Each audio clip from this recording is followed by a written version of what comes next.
No. Tell me when to go. Okay. I'd like to welcome everybody to the October 10th Public Safety Committee meeting. I'm Terry Goodwin. If everyone would introduce herself, Alderman Ward 4. Hi. Karen Dixon, Alderman Ward 4. Mickey Miller, Chief of Police. Jim Jones, Assistant Chief of Police. Jesse Eckenroth, Chief of Operations. Mike Cook, IT Manager. Scotty Bush, Fire. Casey Lamar, Public Information Officer. And Janet Garten, Alderman Ward 5. George Edwards, Assistant Fire Chief. Rachel Collins, Alderman Ward 5. Would like to see if anyone would like to make a motion to accept the agenda with the removal of item number 3, moving that to the mid-year budget. So moved. Second. All approved? Aye. Motion passes. Approve the agenda. Would anyone like to make a motion to approve the minutes from the August 8th Public Safety meeting? So moved. Second. All in favor? Aye. That Aye. passes. Sorry. We don't have anyone signed up for citizens' comments. And now we are on to ordinances and resolutions. Ordinance 2023-24, amending the Hendersonville Municipal Code Title 7, Section 402 regarding fireworks. Are you going to take that for the mayor? Yes, ma'am. Thank you. This is a very simple amendment to the municipal code for the time that fireworks can be shot off. So the proposal on page 5 is to strike allowing fireworks July 1 through July 3rd. Right now, they're allowed July 1 through July 3rd from 10 a.m. until 10 p.m. So the proposed ordinance would strike that. They would only be allowed July 4th from 10 a.m. until 11 p.m. as they currently are. And then again, December 31st from 10 a.m. until 1 o'clock in the morning, January the 1st. I have a question for those who were paying more attention prior to 2019, because I wasn't. Has the frequency of fireworks changed since we had this ordinance? Or I think so. The complaints may have increased, but I don't think that it's changed a bit, really. I think that people have always shut off fireworks on these dates. But I don't believe that, I believe more people are complaining than they were in the past. But didn't we add days We in did. 2020? Thank you. I thought we did. Before, I thought it was 2019 or whatever. Well, yeah. We just didn't allow them at all. No, we added like from 3 days to 8 days or something. So technically, we didn't offer them at all, and nobody could shoot them except for the people that were licensed. We really only had one license, and so the thinking was from some of the board members that if we give people the opportunity to shoot them off, that they'll do them within that window, and that didn't happen. Like police chief said, we have more complaints. I compare it to if we set the speed limit at 70, people tend to go 75. If we set the speed limit at 75, they're probably going to go 80. So if we make that window wider, they're still going to go outside the window. And I'd like to compress that window some, but I'm very open to input. I like this. You- I like the 2 days. Well, one day in July and one day in December. The fact that The we have more holiday. complaints when the idea of expanding it should have brought us fewer complaints, I think it says something that the average voter doesn't like it. Anyone else have any comments? I'm not sure it's gonna change behavior, but I don't mind doing it. I've actually had some people call and complain about fireworks to me, since Recently, I got they've on been the going board. off recently, just random. Yeah. Okay, I move to send this to BOMA with a positive recommendation. In fact, I have one more thing between now and Roma. If y'all have some ideas or something that you think would make it better, feel free to share it with me. I will second that. Let's take a vote. All in favor of sending it to BOMA with a positive recommendation? Aye. Aye. Passes unanimously. Okay, now we have reading of resolution 2023-43, a resolution authorizing the mayor to enter into a mutual aid assistance agreement with Shackle Island Volunteer Fire Department and Number 1 Volunteer Fire Department for city fire services. Mayor Clary, would you like to speak on this? I will in a second, but I think we should start off with Jesse and Chief Bush. Okay. Would you like to say anything? I'm comfortable. Yeah, I mean, to. the email that I sent you and Mr. Ray were my only concerns. The way it reads to me right now, and this is my interpretation, I'm not a lawyer, is that we'll go whenever they call. And I think the intent with the conversations that we had on the front end, we were going to cover 6 call types, which were auto accidents with extrication, house fires, drownings other than a swimming pool, swift water incidents, hazmat, or any active shooter at the schools, because we have so many residents that live in the city limits of Hendersonville that go to those schools, that we would respond to those 6 incident types. To me, the way it reads right now is we would still go on EMS runs. So I've had some conversations with the EMS folks. It is going to kind of put them in a pinch. But at the end of the day, our moral obligation are the folks that pay taxes here in the city of Hendersonville. And if we start pulling our apparatus out of the city to cover county calls, then we're leaving ourselves open in the city for delayed response times. So that's my concern. I think the only other thing reading is, we've had some conversations in the past about sometimes, unfortunately, when we show up on some of the volunteer fire departments, seeing some things are not going as well as we would think that they should go as far as safety being involved. We may get some pushback. I think it's number 9 that talks about that we're in charge regardless. You may get some pushback from the volunteer agencies. They may not like that very well.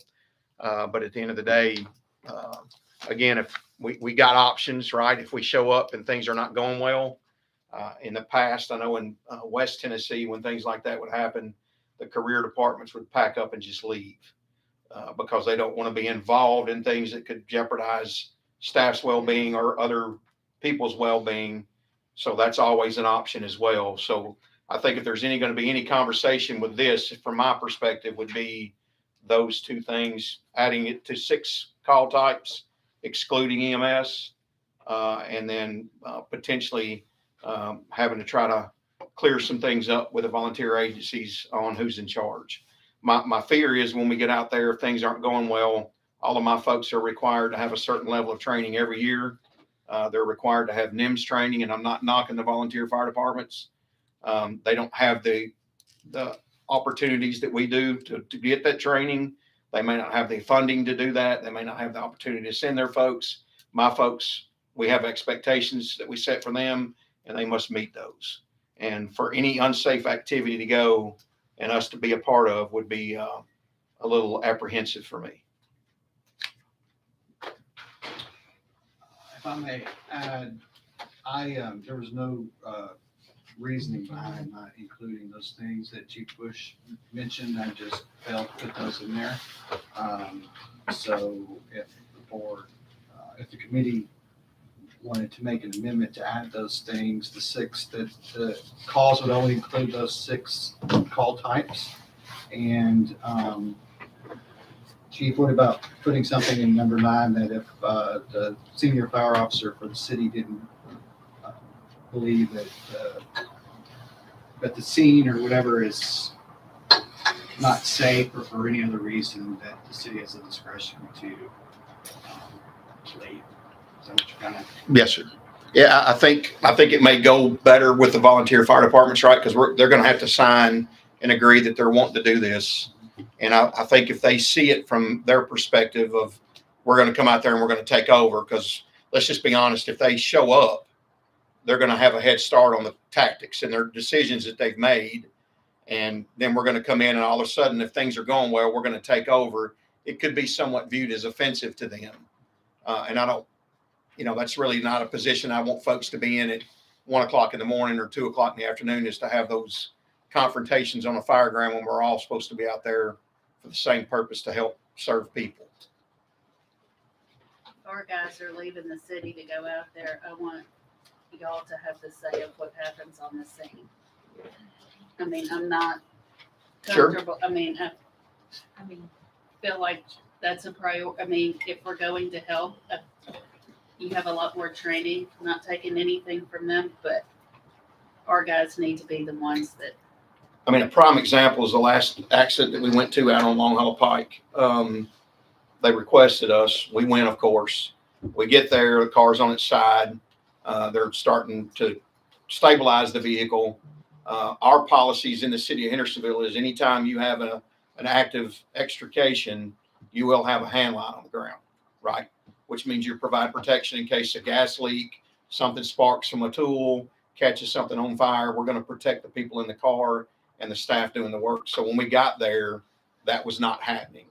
And so we took it upon ourselves to put that safety mechanism in place with no questions asked, right? We're not going to, again, I'm trying to be as diplomatic as I can about this, but we're not going to jeopardize people's well-being or our staff's without making strategic moves that protect us all.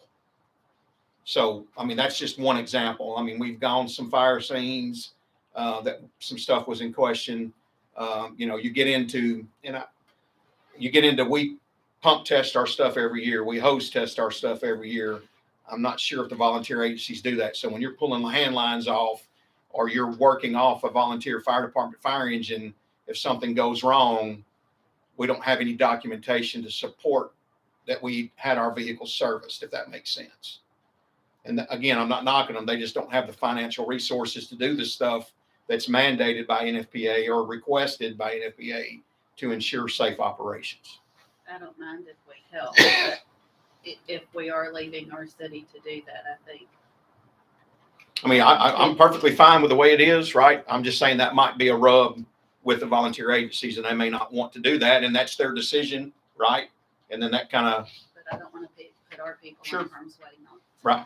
I agree. I think that HPD needs to be in command. If we're going outside the city, it's a favor, and we don't need to be at any more risk. And they don't have to call us. And I'm good with If they're that. not good with the agreement, then we just aren't able to go and help them, and they'll have to call somebody else to come and help them. And I apologize about the call types. I misunderstood. I thought it was in 2 steps, that we had to have the agreement in place and then do the call types. So right now, we're not even sure, Mr. Ray, if we're going on a call. Evidently not, that we found out a few weeks ago. So are we going still at this time? At this time, yes. So we're assuming the liability. That's the issue. You're still covered by workman's comp, right? So if we were going out there and somebody got hurt on a fire ground or car wreck, we still have workman's comp. But traveling from Hendersonville to whatever location it is outside the Hendersonville, if we were to be involved in an accident, God forbid, something happened, the liability is on the city of Hendersonville. It's not on the volunteer agency that asked for us. And other cities are dealing with this new interpretation as well. Correct. We're not any monster. Gallatin's dealing with it. Goodlettsville's dealing with it. I mean, everybody, after that last meeting that we had with public entity partners, and that was revealed, that's why we're scrambling to get these things in place. In my perfect world, I would like to see the call types added, which we can do at the BOMA meeting. And then I'd like to see like a time limit. Well, he's got a year. Like we'll go, well, Oh, you're saying a time limit? yeah. Okay. Get this signed and worked out like in 30 days after it goes to BOMA. Because we can't just indefinitely send fire crews knowing that we're putting the city's taxpayer dollars at risk because our insurance isn't going to cover if something happens. We can't just do that indefinitely. There needs to be either either you're gonna sign this and this is gonna be the agreement, or it's not, and we stop going on those calls. That's my opinion, that we're taking on a lot of risk. So right now, the way it sits, Shackle Island won't have a chief in place till, Might be tonight, isn't it? could be tonight, yes, sir. Last night, tonight, I forget when they meet. And it hasn't gone to BOMA yet. Yeah, as soon as you guys give the thumbs up, then as soon as I get the go ahead from the mayor and Mr. Eckenroth, then I would start trying to have those meetings in place to get these signed, to get these enacted, so it would cover us completely. Would it be easier if we sent it to BOMA with the call types attached instead of, I'd like to go over those call types. We can't alter it, but we could include it as supporting documents when What do it you mean? goes to BOMA. We can't alter it Alter at this. this point. We can recommend an amendment and send it in supporting documents, I think. But, Karen, you've got a lot of experience with risk management. What do you think? I think that it's very reasonable what you're asking for. And I do not like the fact that we're paying our taxpayers dollars and by not having any coverage. It's not insured right now. Right. And why, so we are asking for this. They are not. So yes, right, because if we leave it the way it is right now, they're gonna ask and we're probably gonna go, and then we're on the hook for liability. And we've known for probably more than a year that the fire chief was going to resign or retire, right? That kind of caught me off guard. I didn't know that, Oh, okay. but I'm not part of that. I just don't know what happened to a backup plan, and that's not for us to decide, but it's concerning to me. So parallel with this is a letter I've been putting together to the chief, sort of waiting to figure out who the chief is. I happen to know the person who's interim. And I said, parallel to this, I plan to send a letter that says, we're gonna have this agreement, but we need to look at our relationship over the timeline of this agreement, over the term of this agreement, and figure out a better way, because it really isn't mutual right now. Agree. Yes. He's correct. We don't bring Shackle Island in. Only one time in the last 4 years that we brought them in. And what about Twice. number one? We brought them in for a brush fire because we needed their brush truck. And then we brought them in when we had a water supply issue out at Lake Valley. We had a 1,500 foot lay. We didn't have enough water supply pressure. We had to put a pumper in between the lays. So we asked for their tanker to come out to give us a constant flow of water. That's typically how and so when you get into that, right, when you get into asking these folks to respond, and then you get into training records, right? What kind of training do they do? You just don't want anybody showing up on your fire ground. Again, it gets back into that safety factor to operate as a firefighter. We have minimum standards of what's expected of our staff. They have to go through recruits class, 400 hours, no ifs, ands, or buts about it. And most of the volunteer agencies, again, not knocking them, most of them are career fighters somewhere else, which I think is some of the problem. That's why you don't get them to respond on EMS calls, because they do it enough in their regular full-time job and they don't want to do it as a volunteer. But we have expectations of our staff, and those expectations are not always the same with volunteer fire departments because of funding and other issues. And we do ask number one on occasions because they have extrication equipment. So like if both of our trucks are tied up on something, they're the next closest one that has some extrication stuff. But we have kind of swapped from that and leaned on Gallatin a lot more. We have an automatic aid agreement with Gallatin on the east side of town just because of Dames, South Dames, all of that out there, because their Station 4 is basically right across the street. That's a big station, Camp Creek? Yes, ma'am.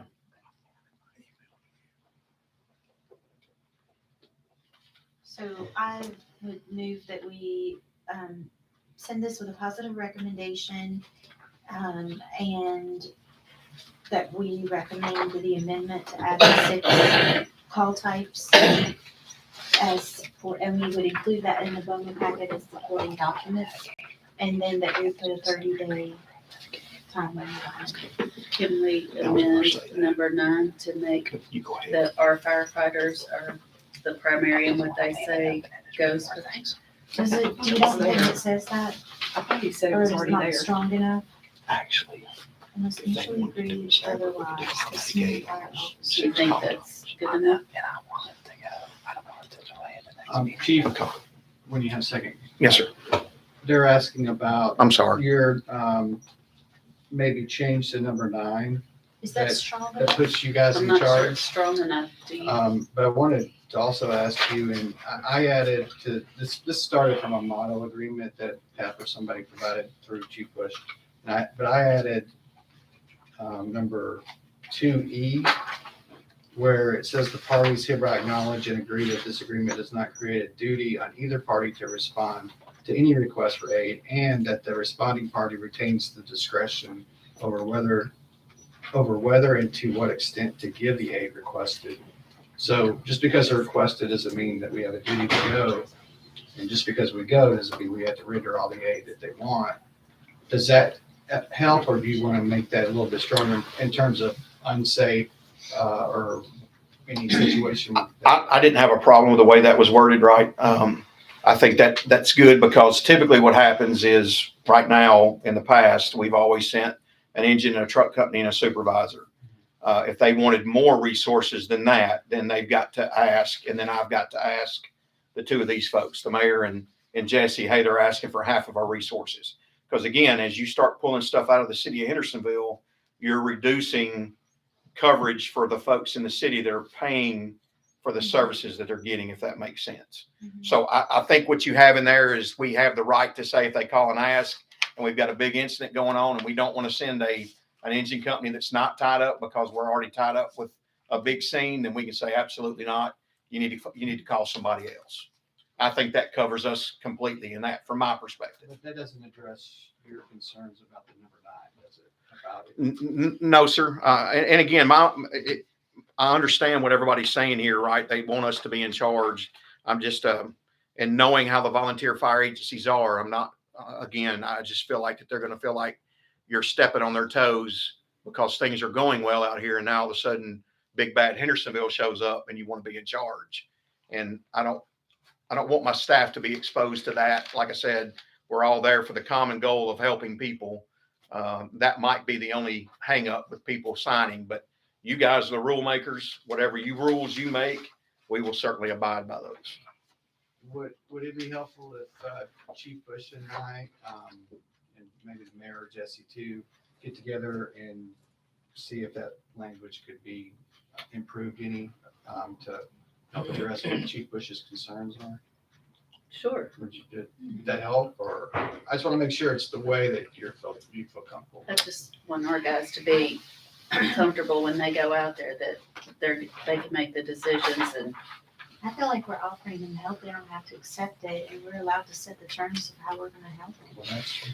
And so I mean, here's, if they don't I'm want sorry. us to be in charge, then they can call somebody else. I mean, we had an incident I know it last sounds terrible. November on Forest Retreat, right? This Forest Retreat's kind of like center point. One half is Hendersonville city limits. The other half is not. We had a residential house fire. Right now, the way it stands per the county and the county volunteer fire departments is Shackle Island got that call for the fire. Okay. The fire was there. It was active. They're then supposed to request the next closest volunteer fire department. If they don't answer on the second call, then they go to the next closest volunteer fire department. So that night, what happened, Station 5 is maybe half a mile from where the incident was. Somebody finally said, hey, you need to get Hendersonville en route. They asked for us. We went. And by the time, I think it was like a 16-minute delay in response time. But by the time we got there, we were pulling up, then pulled in Shackle Island, then pulled in number 1. And see, that's the other problem. When they start pulling the other volunteer fire departments, now we have issues with covering on the east side of town as well. And that's what I'm saying. We get into the problem. Now we've lost a truck and 2 engines, both trucks and 2 engines to outskirts. And then we've got 4 to cover the core of the city. And we're pushing 9,000-10,000 calls a year.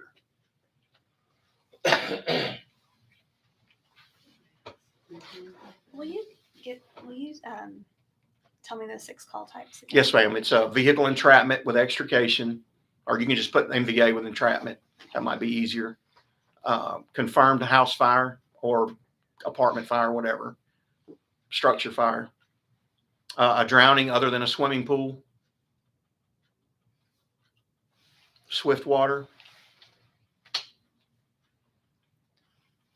Hazmat. Hazardous material incident. And then any active school shooting. That should be 6. If my math is correct. It is. And me and Mr. Eckenroth, if he wants to speak to this, we were just talking, it might be better to avoid the 16-minute gaps that we just talked about, to maybe do a separate automatic aid. So if those 6 call types come in, that automatically we get dispatched, and leave that off of the interlocal mutual aid agreement. And that would be a discussion that maybe the mayor and Jesse have of if we want to do that or not, right? I'm not saying that's what we should do, but it does cut down on the gaps, right? When you have a 16-minute delay response, fire doubles in size each minute. And so your chances of making a difference is very, very small. And I don't want a 16-minute delay in an active school shooting. No.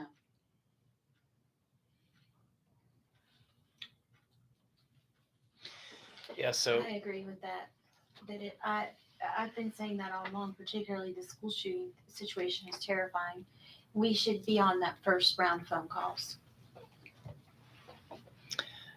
and I believe that would come through an automatic aid agreement and not a mutual aid. So what would happen, the difference in mutual aid versus automatic aid is they physically have to request us for mutual aid. Automatic aid means as soon as it's confirmed that they have a house fire, then we get the tone just right after or right before Shackle Island gets it, and we're sending people right then.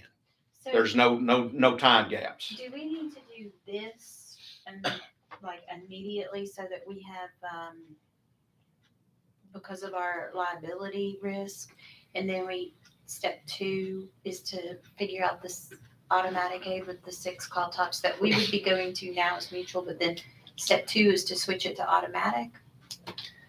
Or should we just do it all at the same time and say, we're offering you automatic aid on these 6 call types, and you can accept it if you'd like to? It would probably be good to do it all if we could. We understood that this was not going to be 100% buttoned up, but knowing that we have 2 weeks before it goes to BOMA gives us some time to still work out some of these kinks. Yeah. All the other cities, I think, are in a very similar predicament, as the insurance provider just came down and said, this is new. Yeah. So I think if this committee directs us, we'll continue to work out some of the details, continue to consider mutual aid and automatic aid, and we can bring back maybe a more detailed package to BOMA when we come back to BOMA. And if we could do it all at the same time, that would be great. Okay. But if not, we should at least do what we can to get insurance in place. So there are statewide mutual aid acceptance rules, right? Those are for like the natural disasters. So like the tornado that blew through Mount Juliet in Lebanon 3 or 4 years ago. If they call us, we can respond, and you're covered 100% because that's a declaration by the state. That's going to be declared as what Public Entity Partners is getting away from is providing the liability insurance on regular occurrences. And those 6 call types are what's considered a regular occurrence. So I offered to accept it with those caveats, but there wasn't a second. Hang on. And the 6 call types with that? The too? 6 call types, and that it should be, that the agreement would expire 30 days after approved by BOMA. Oh, that's fine. Yeah. As soon as you guys approve it and the mayor and Jesse give me the blessing, we're going to go sit down with them and put it from them, saying get signatures on it. Because right now we're kind of operating morally as the right thing, right? But we're still operating with assuming some responsibility as a city. And you feel good about the agreement that is here? Yes, I think Mr. Ray did a really good job with what he's drawn up. Go ahead. I think the one thing that I would like to see where we have active school shootings, what about adding churches to that? Sure. Is that, I mean, I would like to Or add just that. active shooting? yeah, any active shooter, Okay. we certainly would be amiable to that as long as the mayor and Mr. Eckenroth are fine with that too. I'm fine with that. Because we do have a lot of folks that live in the city that go to church out of Long Island. But it wouldn't be like a backup medical call y'all don't really get the name. The deal with the medical calls is like I said, sometimes they won't even answer the call. The policy is dispatch them the first time. They'll wait a minute or so, maybe two, to give them a chance to respond. They'll tone them out again. And then if they don't answer then they go to the next closest volunteer. And then that person can say no. And then they'll kick it to us and we're 16 minutes into it. But the EMS would be though the county service that they provide inside. It would be the same. It's not volunteer EMS.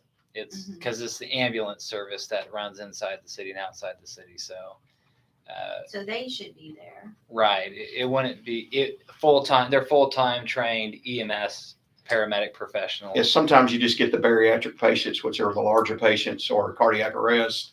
And it's really chaotic, right, for two people to manage a cardiac arrest patient, right? So when you get a patient that's fainted, right, or fell out, you don't know what the cause of that is, right? You're just getting information from the family. If it turns into a cardiac arrest event, there could be some hangups with county but they always have the chance to ask for another ambulance to come help them. So you're comfortable with these 6 is the only calls that we will provide aid outside of the city? 100%. Okay. And I think most of my staff would agree to that as well. I will second your motion then. Okay. May I ask, what was the 30-day? That we want it to be Signed and sealed. signed or nullified Oh, within 30 days Yeah, of when it goes to vote, not today. right. And so then if they don't accept our offer, then we would stop Yeah. going because we're Yeah, not that's- sure. That's y'all's decision. I mean, we'll abide by whatever That's policies you what- put that's down. the Feel input. about that. That's what I'm implying. Yeah, that makes sense. I know. Okay, that's my intent with that. It's a gift, accept it or not. Yeah, I think possibly there would be an exception for active school shootings Well, that's true. and some automatic aid agreements. Yeah. If I think we can cross that. So if that they bridge. don't sign it, we could come back and come up with something for I mean, an active shooter.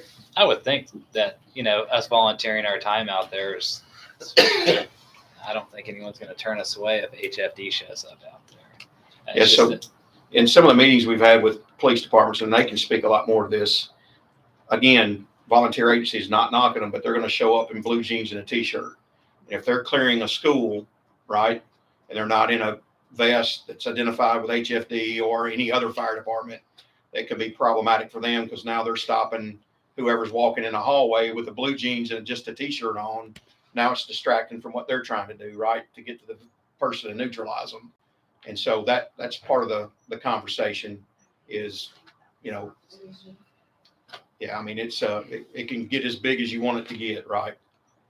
So I think anything we can do, we want to help, especially at the schools and churches with people that live in the city limits. I think it's very important that we get that message out to the folks that we want to help those folks. 100%. Okay. So we have a motion. We'll take a vote on reading that. All in favor of passing this to BOMA with a positive recommendation? Aye. Passed.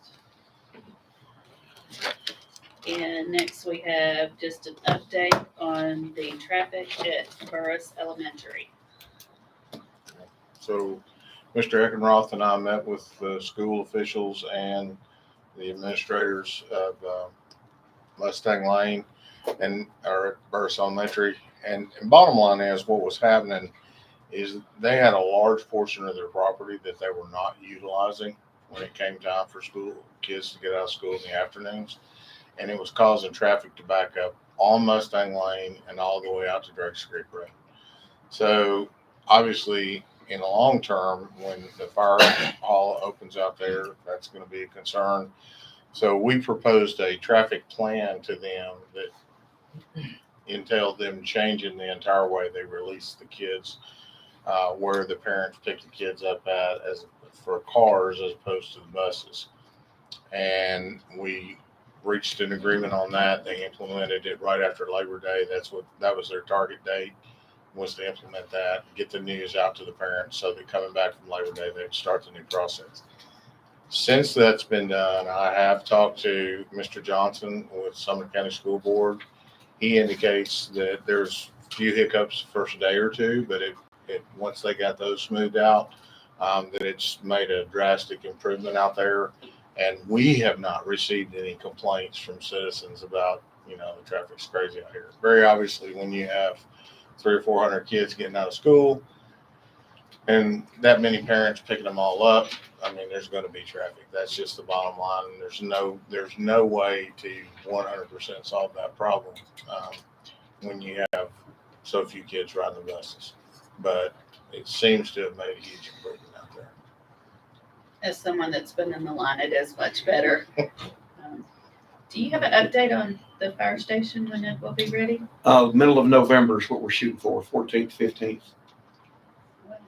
Yeah, we got some contracts and stuff signed for furniture and stuff like that to go ahead and get all that stuff ordered and get it moving through the processes. Of course, the engine's already here, so it'll just be a simple thing of doing a ground opening ceremony and move people over there. Great. Can do you and Costco on the same day. I was thinking the same thing. We just started a few weeks before Costco. Just a few weeks. We can have hot dogs at the fire All station. right, have Costco come over and supply. Right. I move to adjourn. Second. Oh, hold on, I need. Oh, sorry. One I'll pull that thing. second. Sorry. Under other business, we have grouped the Sons of the American Revolution that would like to place a historic marker out in front of City Hall to recognize William Henderson, who was a Revolutionary War. He served in the Revolutionary War, I should say, and is the reason our name is Hendersonville. He is buried somewhere probably close to Sanders Ferry Road. Not exactly sure where. There is a marker out there acknowledging that, but they want to place a marker in front of City Hall. And so we've talked to the Public Works Committee, we talked to planning, we talked to Public Works staff. And as we get more specifics, I'll bring that to the board. And who did you say was the group? The Sons of the American Revolution. So it's DAR and SAR. And they're gonna pay for the whole thing. So, Keith is gonna help them determine where it's gonna go, because that's sort of what Keith is joining us. Okay, now I make a motion to adjourn. Second. All in favor? Aye. So I got here late, made y'all stay longer, sorry about that. Thanks.